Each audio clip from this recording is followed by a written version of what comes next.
En fait, il faudrait presque laisser tourner les caméras en permanence parce que vous venez de rater un moment que les spectateurs, par contre, du Café littéraire ont vu. C'est un échange, une conversation très intéressante sur les casquettes entre Alvaro Mutis et Hugo Pratt, nos invités. Alvaro expliquant à Hugo que cette casquette, il l'a achetée à Saint-Malo la première année où il est venu au festival Étonnant Voyageur et qu'il ne peut absolument plus se promener sans la casquette ici.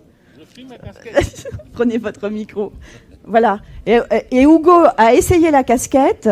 C'est vrai qu'elle lui tombait un petit peu sur les yeux et je me demande s'il n'a pas dit à Alvaro qu'il avait la grosse tête par rapport à lui. Bon, il a une tête plus grande que la mienne.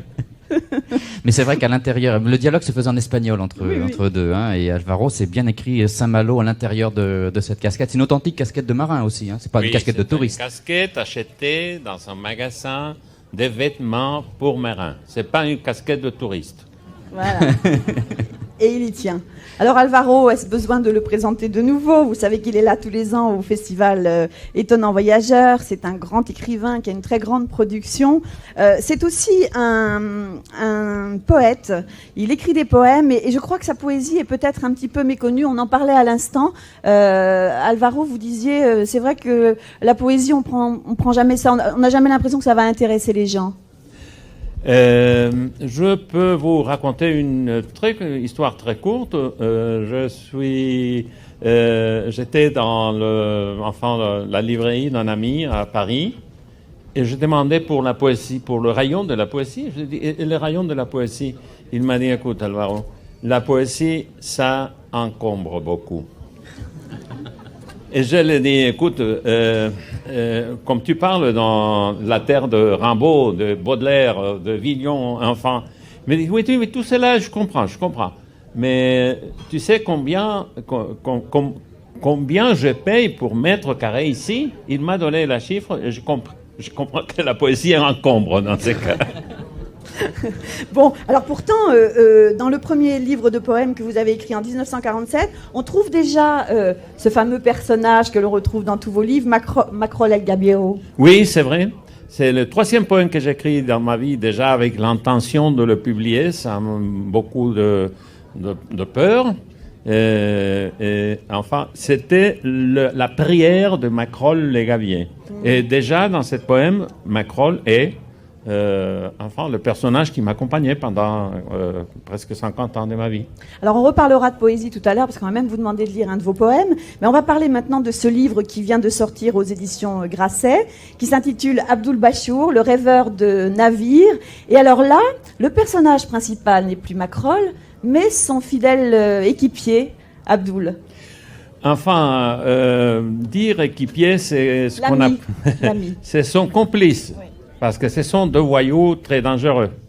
On va parler de ça après avec Hugo Pratt. Parce qu'il est le père d'un personnage très honnête, mais ces deux voyous sont dangereux. Et je pensais vraiment, et c'est mon frère qui était en train de sortir de ce monde, qui m'a dit que c'était le moment de parler, d'écrire un livre sur Abdul Bachour. Et je pensais qu'il avait raison. Et j'ai écrit ce livre. Mais Macrol est présent aussi. Chaque fois qu'on fait une manigance un peu obscure, il est présent. La rencontre, alors, ce qui va amener le narrateur à raconter plus spécialement l'histoire d'Abdul, c'est une rencontre qu'il va faire en gare de Rennes. On n'est pas peu fiers quand Alvaro met ou Rennes ou Saint-Malo dans ses livres. On se dit quelque part, c'est un peu grâce à nous. Donc la rencontre va se faire dans la gare de Rennes avec Fatima, la sœur d'Abdul. Oui, c'est ça. Rien à voir avec la vraie gare de Rennes, qui est très élégant. J'espère, oui. Parce que il y a quelqu'un qui m'a dit hier dans la journée scolaire, mais il m'a dit, mais Alvaro Mutis, il est venu en quel siècle à Rennes? Parce qu'il parle d'un poêle à charbon, mais jamais un poêle à charbon. Vous allez voir que le livre prochain parle aussi de Saint-Malo. Il y a tout un épisode qui se passe à Saint-Malo, et c'est en Saint-Malo peu reconnaissable maintenant. Mais c'est pas ma faute, c'est la faute de Macrol. Alors, on peut peut-être parler effectivement de ces personnages. Souvent, comment les écrivains disent que les personnages leur échappent un petit peu. Et hier, dans la journée avec les scolaires, vous n'étiez pas là hier, mais il y avait 2000 enfants, ça a été, tout à l'heure on a parlé de la Horde d'or, le livre de Jacques Lanzmann, mais on avait aussi une horde d'or d'enfants hier qui ont un petit peu envahi comme ça les expositions, questionné les écrivains. À quel moment, comme ça, est-ce qu'on sent à un moment donné le personnage échapper, prendre son indépendance par rapport à l'auteur? Dans mon cas, Macrol s'est échappé, il a pris enfin sa présence comme homme, comme personne, quand j'ai commencé à écrire mon premier roman, La neige de l'Admiral, en 1989, 88-89. Et alors, je me suis rendu compte que ces personnages qui m'accompagnaient pendant toutes mes années de poète, pendant 40 ans, commençaient à devenir assez libres, assez indépendants, et me laissaient un peu en marge. Et je commençais à observer ces phénomènes avec enfin certains peurs et certains jalousies, je dois le dire. Parce que finalement, ce type existe parce que je l'ai créé et maintenant il se permet des choses vraiment intolérables. Et c'est pire chaque fois. Maintenant, j'ai écrit déjà 7 romans avec Macrol comme personnage principal et maintenant c'est lui qui me dirige. Qui dit, il faut écrire ça, je ne veux pas être là, enfin, c'est pas vrai. Non, mais c'est vrai, c'est vrai. Mais c'est peut-être une petite vengeance alors d'avoir en fait consacré le livre plus à Abdoul. Mais vous pensez, j'ai essayé de le tuer 3 fois, et 3 fois il s'est ressuscité d'une façon assez suspecte. Et que fait Macrol? Qu'est-ce qu'il s'autorise à faire que Alvaro Mutis, lui, ne s'autoriserait pas à faire? Oh, pas mal de choses. Pas mal de choses qui ont toujours de problèmes avec la loi, avec les autorités, avec la police. Avec les femmes, parce que... avec les femmes, vous êtes très malin. Hein. Alors là... Quelle question vous me posez. Hein. Oui.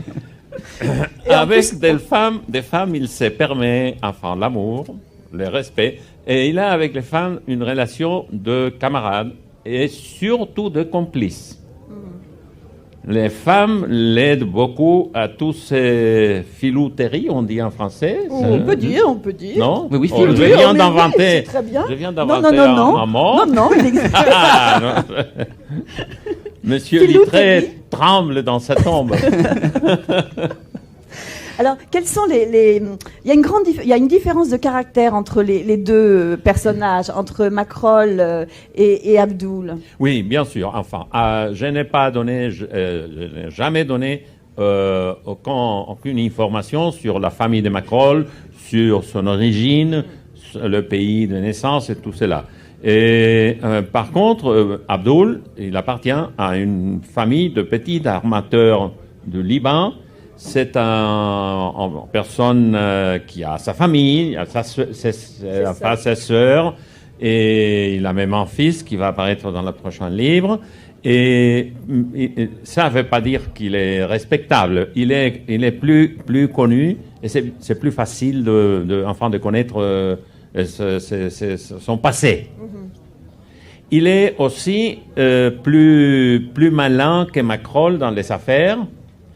Il est plus, comme on dit, il prit beaucoup plus de précautions que Macrol. Il ne risque comme Macrol tout le fiche dans le même numéro, comme fait Macrol chaque fois. Il sait, comme on dit ça, enfin en français, il entre les choses, il se faufile. Oui. Et puis Macrol, vous écrivez que Macrol, il partait de la conviction que tout était perdu sans appel et depuis toujours, alors que depuis la naissance, alors que Abdoul Bachour croit lui que tout reste à faire et que ce qui paraissait vraiment perdu, c'était pour les autres. Lui, il avait toujours envie de changer les choses, tandis que Macrol, lui d'abord, il est musulman. Dans la vieille tradition de tolérance musulmane qui a permis d'avoir en Espagne, dans les villes occupées par où vivait le musulman, d'avoir des synagogues et d'avoir des églises chrétiennes, mais il est musulman. Alors il croit que tout est déjà écrit et qu'il faut faire son mieux. Vous vous confiez hier aux élèves qui vous interrogeaient que vous étiez le plus jeune auteur du monde, le plus jeune romancier du monde. Non, je suis le plus jeune romancier du monde. Ça, personne ne peut me contester ce titre. Parce que j'ai commencé à écrire des romans il y a 7 ans. Alors, c'est facile de faire le... Alors il faut dire qu'effectivement, avant d'écrire, vous avez eu une carrière à la Standard Oil. Et je suppose que vous avez beaucoup voyagé et que tous ces voyages ont nourri l'imaginaire et la vie de Macrol. C'est ça. Je n'ai jamais vécu de mes livres. Je n'ai jamais vécu de ma vocation littéraire. Jamais. J'ai toujours fait de travail... tout à fait commercial dans la Standard Oil ou dans une compagnie d'aviation, Avianca, ou enfin, je ne veux pas faire de commercial ici. Hein. et cette expérience, à travers le monde, à travers les gens, à travers la jungle, à travers beaucoup de paysages en Amérique latine, en Europe, aux États-Unis, m'ont permis de commencer à écrire l'histoire de Macrol à travers mes romans. Et à force de voyager sur le monde, vous êtes quoi, un homme sceptique? Enfin, je commençais à être sceptique parce que j'étais très mauvais étudiant. Et un jour, j'ai eu un dialogue avec ma mère qui me dit finalement, tu vas étudier ou non? Qu'est-ce que tu veux faire dans la vie? Elle m'a dit, je lui ai dit, je veux être écrivain. Elle m'a dit, tu es vraiment, tu as choisi exactement la chose pour mourir de faim. et j'ai commencé à penser que ça c'était la même chose. Aucune personne peut être, comme dit, je ne sais pas quel grec qui s'est trompé complètement, que l'homme est l'architecte de son propre destin. Je trouve ça d'une imbécilité totale. L'homme n'est l'architecte de rien. Le destin vient, vous tracasse. On peut voir ça dans le merveilleux livre de Hugo Pratt. Tout ce que Corto Maltese, c'est pas s'il ne le prépare jamais, non? Écoute, quand j'ai écouté parler, avec toutes les questions qu'ils t'ont fait, j'ai dit, bon, formidable parce qu'il parle pour moi. Non, trop facile. Quel hommage, hein? Quel hommage. Alors, je n'ai pas la nécessité de transpirer à parler de toute cette affaire parce que véritablement, je trouve, lui, il est encore resté un poète. Alors, à différence du type qui, à la librairie, il a dit il n'y a pas de place pour la poésie, je trouve que c'est dommage parce que pour moi, la poésie, du moment que moi je suis un dessinateur et je vis de l'image, pour moi, la poésie, c'est encore une image, c'est quelque chose de formidable. Alors, pour moi, c'est très, très important. Évidemment, quand il parle de Macrol, il parle de son ami libanais, je fais un référent aussi, évidemment, moi aussi, j'ai quelque chose, Corto Maltese avec couche, un intégraliste, après un progressiste, c'est que pratiquement, c'est un peu la même histoire, uniquement que lui, il a écrit les poèmes sur Macrol, je crois, 104, ce qu'il a fait avant de moi, non? Je n'avais pas l'occasion de lire les romans, tout ça. Et maintenant, bon, évidemment, quand j'ai commencé à feuilleter les choses de lui, parce que tout le monde me dit, mais tu le connais, Muti? Je dis, je l'ai vu une fois, il y a un escalier, il y a un petit hôtel à Paris. On s'est regardé, on savait qui est l'un l'autre, on parlait un moment comme ça. C'est vrai. Mais la chose plus intéressante, c'est qu'on commençait à venir chez moi à Lausanne, des jeunes filles, à me demander pour la thèse des lauréats, des choses comme ça. Et moi, je pensais qu'ils venaient parler de Corto Maltese, parce qu'il y a déjà pas mal qui a fait ça. Et il m'a dit, on est venu parler de Mutis. Qu'est-ce que vous pensez d'Alvaro Mutis? Alors, c'est comme une espèce de némésis, non? Parce que je me la trouve toujours avec Alvaro Mutis. Ça vous énerve? Hein? Ça vous énerve? Mais non. Il y a beaucoup de choses qui vont très bien. Par exemple, je ne sais pas, quand lui parle qu'il vient ces jolies filles longues avec la pluie chaque fois. Et alors, je me souviens des bouches d'oreilles. Il y a des situations qui sont parallèles.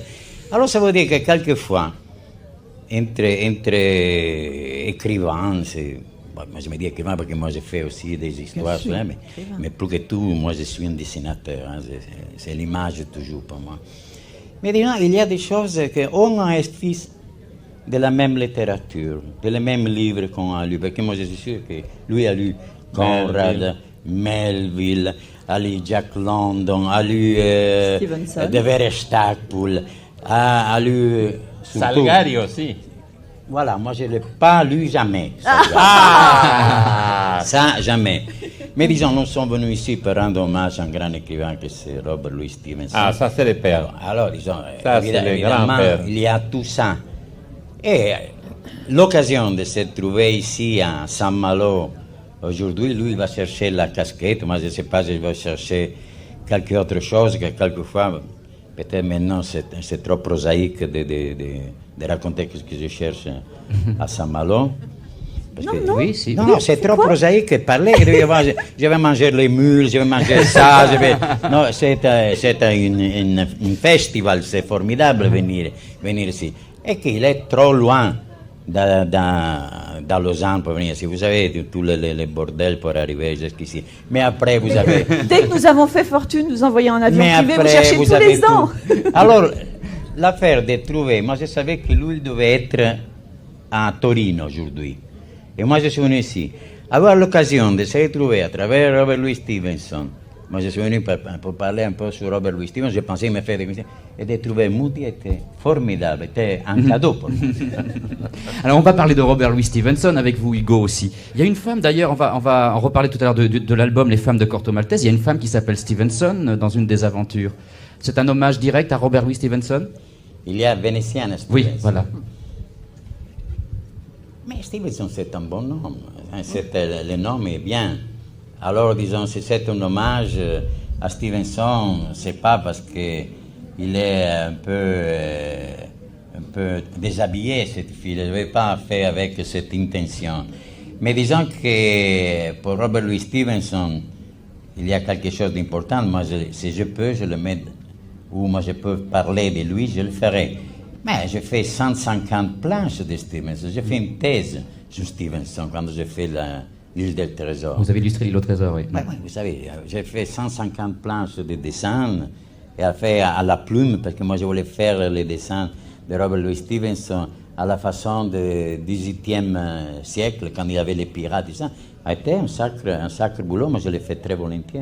Et vous êtes allé au Samoa il y a très peu de temps aussi. Je suis allé à Samoa avec la mienne. Moi je suis allé pour voir la tombe de Stevenson et je suis arrivé jusqu'à 70 mètres de cette tombe. Je ne pouvais plus monter parce que je suis malade. Il était difficile d'arriver sous les arbres, sous les arbres, à bas, à droite, avec tout des buts qui tombaient. Et moi, je n'ai pas le physique encore, disons, pour faire l'alpiniste, non, pour arriver là. Et alors, il y avait une fille qu'un jour j'ai trouvée à la fond, qui s'appelle Alexandra Lepierre. Oui, qui est là? Elle est là. Ah bon, alors peut-être, je ne sais pas si Alexandra est là. Je ne sais pas si elle est là, mais... Elle était là tout à l'heure. Il a écrit un très beau livre. Oui. Il a parlé de la femme de Robert Louis Stevenson. Et il est arrivé sur la tombe. Et la première chose qu'il m'a dit à ses présentations de la femme, il m'a dit, moi je suis arrivé là. Vous ne êtes pas arrivé. Et alors je trouvais très bien. C'est une anecdote, mais c'est bien. Et de toute façon, c'est ça, parler de Stevenson, moi, chaque fois que je peux, je ferai, mais je sais que nous, disons, les écrivains d'aventure, on ne les doit pas quelque chose, mais beaucoup à lui. Mais... Oui, tu es d'accord avec moi, Hugo, que l'île au trésor, à mon avis, c'est l'histoire la mieux racontée du monde. La façon comme Stevenson raconte cette histoire, c'est absolument parfait. C'est ça qu'il a fait, à mon avis, en classique. Si. Comment je ne peux pas être d'accord? Évidemment, je suis d'accord avec toi. L'important, c'est que c'est un homme qui a été un exemple, surtout quand on pense sa lutte contre sa maladie. Non, cet Écossais a été véritablement un écrivain énorme, parce qu'en plus, il a écrit pour des adolescents, mais de quelle façon qu'il a fait enamorer de ses propres, tous les adultes aussi, parce qu'un type comme lui était formidable. Et alors, je suis allé à Samoa pour lui rendre hommage, voilà. Je suis venu ici pour rendre hommage à lui, et je suis allé pour lui rendre hommage, tout à fait. Ça me paraît une chose importante, quelque chose que moi je le devais à lui. Voilà. Merci de le dire ici. Alors, on voulait aussi parler de la poésie d'Alvaro Muti. Je crois que plutôt que d'en parler, c'est d'en entendre. Je voudrais juste poser une dernière question à Alvaro. Vous l'avez vu, Alvaro, le dernier livre d'Hugo Pratt, Les femmes de Cortot. Il faudrait le regarder, parce que vous me direz ça après, alors. Toutes ces femmes, toutes les femmes de Cortot pourraient être les femmes de Macrol. Je ne doute pas. Oui. Je ne doute pas. Très bien. C'est une raison de plus pour continuer à lire encore maltaise. Alors, si vous voulez aussi retrouver Alvaro Mutis en poésie, donc il y a le livre, Abdul Bachou, Le rêveur de navire, et au stand Grasset, donc, et je crois que c'est sorti l'année dernière dans une traduction vraiment que vous trouvez très belle de Maspero, Les éléments du désastre, qui sont les poèmes d'Alvaro. Et je crois que c'était plus simple que de poser des questions sur la poésie d'Alvaro, c'était de l'entendre, voilà, sur un poème qu'il a lui-même choisi, qu'il va vous lire en français.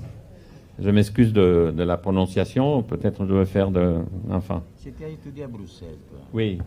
Il y avait une prononciation belge, mais... Non, j'ai essayé de perdre ma prononciation belge. La tienne et la mienne. Ma mère me châtiait d'une façon très dure à cause de ma prononciation belge. La chanson de l'Est. À l'angle de la rue, un ange invisible t'attend. Brume confuse, fantôme vague, il te dira quelques mots du passé. Comme l'eau du ruisseau, les temps creusent en toi lentement son lit, de jours, de semaines, d'années sans nom et sans mémoire. À l'angle de la rue continuera de t'attendre en vain celui que tu n'as pas été, celui qui est mort d'être tellement ce que tu es. Par le moindre indice, ni l'ombre la plus légère pour t'indiquer ce qu'aura pu être cette rencontre. Et pourtant, c'est là qu'était la clef de ton bref bonheur sur la terre. Merci Alvaro.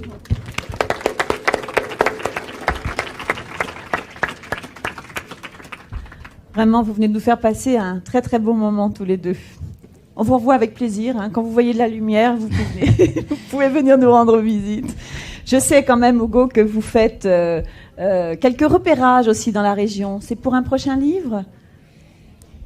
Mais quand je viens en Bretagne, je fais toujours des repérages. C'est un pays qui me fait faire des repérages à la force. Vous êtes là tranquille et pour hasard, vous tombez sur quelque chose comme ça. Évidemment, si moi je pense à l'histoire de Saint-Malo, il y a des noms qui m'arrivent, des grands navigateurs. Alors je devais penser à un pirate que vous avez eu aussi important, mais non, après il a été un sous-marin français, il s'appelle Surcouf. Et avant, il avait Jacques Cartier, et il avait Champlain, je ne sais pas si il a été de ses côtés, mais Pérouse est parti d'ici. Alors il y a toujours quelque chose qui me fait tomber dans une recherche à la Bretagne, Saint-Malo, Concarneau.